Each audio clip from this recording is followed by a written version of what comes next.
Hello everyone, welcome back to my channel. আমি Anisha and আশা করি তোমরা সবাই খুব ভালো আছো। আজ সকাল সকাল ভাবলাম ব্রেকফাস্টে ব্রেড বাটার না খেয়ে কিছু ঠান্ডাই খাই।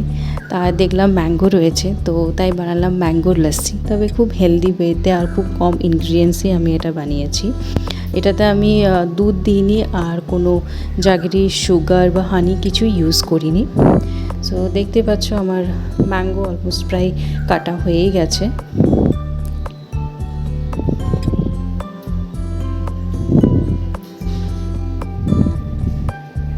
এবার একটা ব্লেন্ডার নিয়েছি, তাতে ম্যাঙ্গো আর টক দই দিয়েছি। আর এই টক দইটা আমার বাড়িতে বসানো টক দই।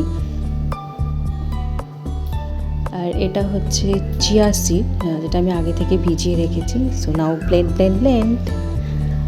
খুব ভালো করে এটা ব্লেন্ড করতে হবে। এরপর কাঁচের গ্লাসে কিছুটা আইস কিউব আর আগে থেকে ভেজানো চিয়া সিড আর এরপর ম্যাঙ্গো আর টক দইয়ের যে মিক্সচারটা সেটা অ্যাড করে দিলাম। সো আমার ম্যাঙ্গো লস্যি রেডি হয়ে গেছে।